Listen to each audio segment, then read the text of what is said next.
With a new generation of consoles now in full swing, we look back at some of those past consoles that failed to catch on with consumers. Welcome to Gambit Digital, and today we will be counting down our list for the top 10 failed video game consoles. Coming in at number 10 on our list, the 3DO. Co-designed by R.J. Michael and the team behind the Amiga home computer, and marketed by Electronic Arts founder Trip Hawkins, this all-in-one multimedia machine was released in 1993 and marketed as a family entertainment device instead of just another video game console. Panasonic Real 3DO. Definitely. Cool. Although the 3DO supported a large library of games and was named Time Magazine's 1994 Product of the Year, the refusal to reduce pricing on the unit during almost its entire life cycle, it retailed in the US at the time at $6.99, ultimately hampered sales and kept the unit out of many homes.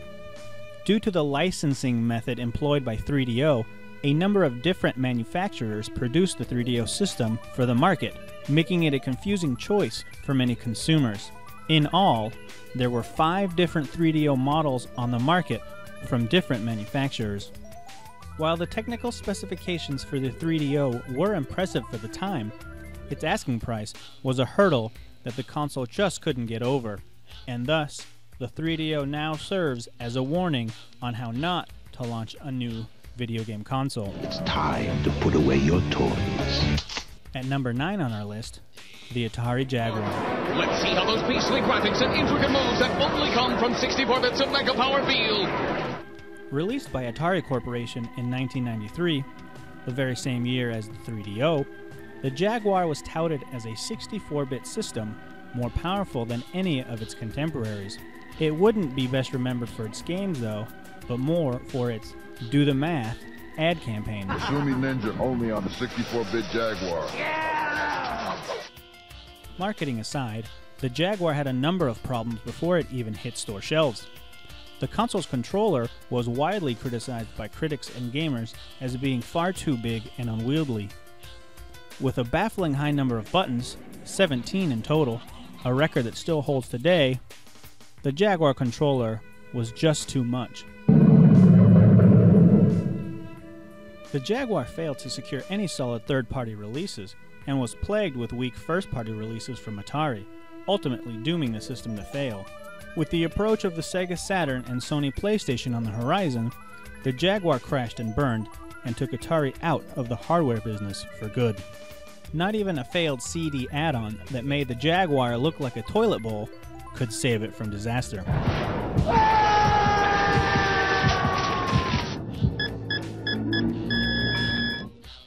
At number 8 on our list, the Gizmondo. The Gizmondo was a gaming device that included a built-in GPS and digital camera and was released by Tiger Telematics in 2005. The system's launch was plagued by poor promotion and a severe lack of games. The system itself didn't fare better with its short battery life. Major competition from the cheaper and more well-known Nintendo DS and PlayStation Portable made gaining a foothold in the market an already difficult task. The Gizmondo had a retail price of $400 for a unit without smart ads and $229 for a smart ads-enabled device, which had ads take up space on the screen during gameplay. The Gizmondo is now less known for being a game system and more for its executives being arrested on fraud and other illegal activities related to the Gizmondo and its production. The Gizmondo holds the distinction of being the world's worst-selling handheld console in history, and due to its failure in the European and American markets, never released in Japan. The Gizmondo was discontinued only 11 months after its initial release. Coming in at number 7, the Nokia N-Gage. Finnish mobile phone manufacturer Nokia decided to merge two popular and emerging markets with their N-Gage device in 2003. The N-Gage was a small handheld console designed to combine a feature-packed cellular phone with a handheld games console. On paper, the N-Gage looked like a winner, but unfortunately when it came to market, it became the laughingstock of both mobile and gaming markets. The system was ridiculed for its taco-like design, requiring the user to hold the phone on its very edge to make or take phone calls. The console part didn't fare much better, requiring the user to remove the battery to insert a new game. On top of this, the N-Gage screen was oriented in a vertical position like a vintage arcade cabinet, making many modern games nearly unplayable.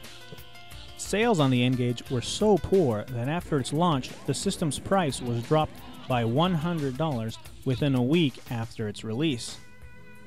A redesigned version, the N-Gage QD, was quickly released to eliminate many of the complaints people had with the original unit, but by then, it was too late. Choose the right weapon to win the fight. Engage anyone, anywhere. Coming in at number 6 on our list, the Nintendo Virtual Boy. This red monochromatic 3D system was the follow-up to the legendary Game Boy line of portable consoles from Nintendo. This virtual reality touted system failed mainly due to issues related to actually injuring players by causing eye strain, stiff necks, headaches, all when trying to play the unit for too long. This, coupled with the unit's price and unportability for a system build as being a portable console, the Virtual Boy just couldn't hold out. The system saw only a handful of titles release, some of which debuted on the system are still seeing sequels to this day. Nintendo's attempt to lower the system's price several times over the course of the year the system was on store shelves did little to move units. Virtual Boy, a 3D game for a 3D world. Wanna play? Dropping in at number 5 on our list. Say you're watching TV and this guy says... It's CDI, friends, the next generation CD player that works with your TV. The Philips CDI. In 1991, electronics company Philips made the decision to enter the console gaming business by creating the Compact Disc Interactive Console, better known as the CDI. Hey, babe, I know about this CDI stuff.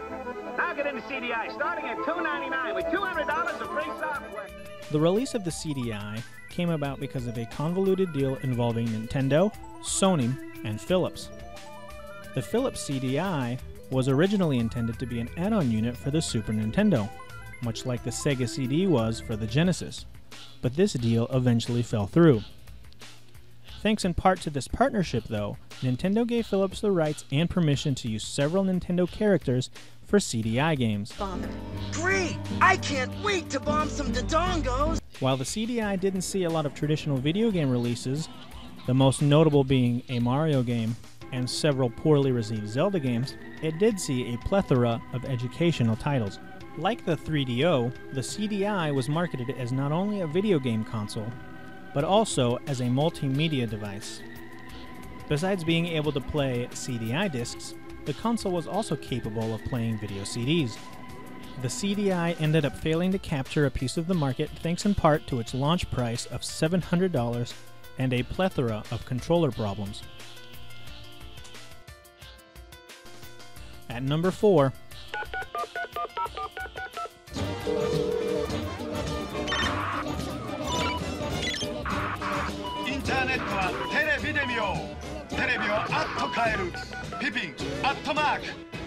the Apple Pippin. The Pippin was a games console designed by Apple Computers during its pre-Steve Jobs days and produced by Bandai in the mid-1990s.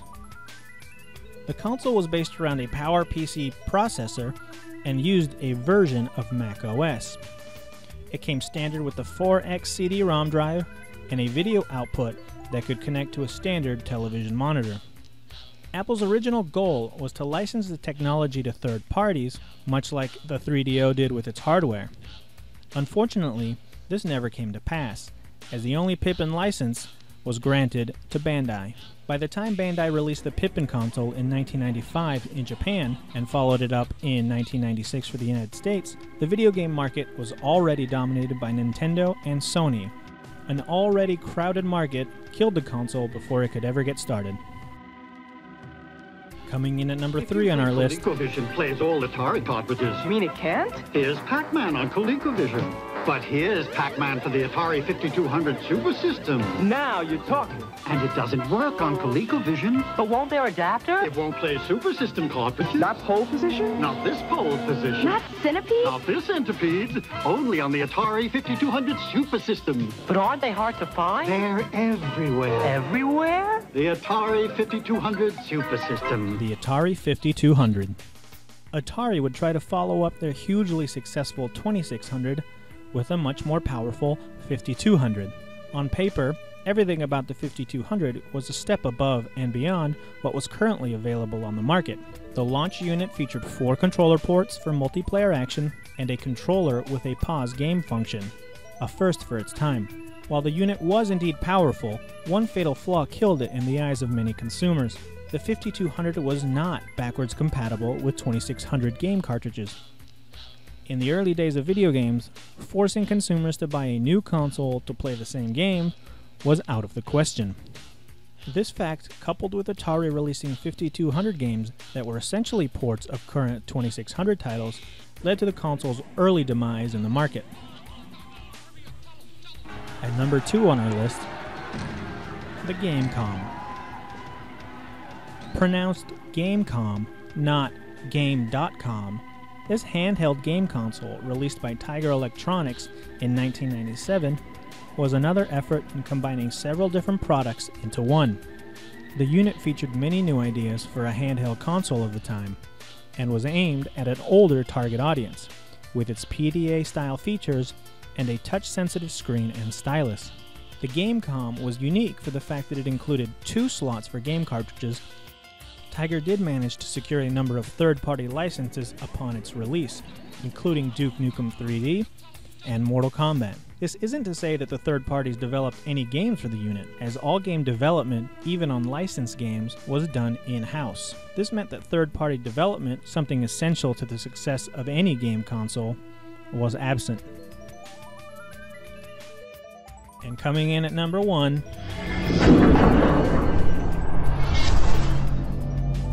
the Phantom. The Phantom was a cancelled video game console which began its story development in 2003 by Phantom Entertainment, at the time known as Infinium Labs. The device was touted as being capable of playing current and future PC games in a living room setting. The Phantom was said to feature a direct download content delivery service like we see on many consoles today, including the download-only Ouya. This content delivery service would be used instead of discs or cartridges that were used by most consoles at the time.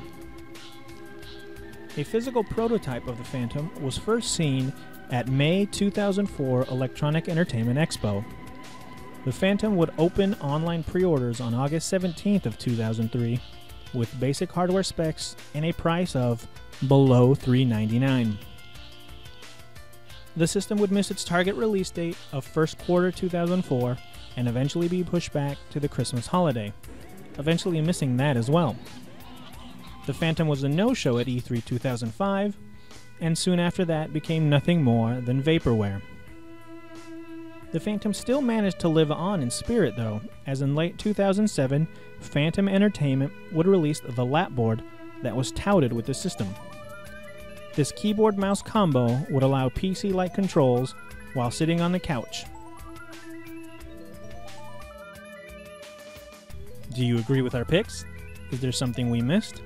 Let us know in the comments below, and while you're at it, let us know what list you'd like to see us tackle next. For more top 10s, reviews, retrospectives, and entertainment news, head over to gambitmag.com. And be sure to subscribe to our channel here on YouTube for more.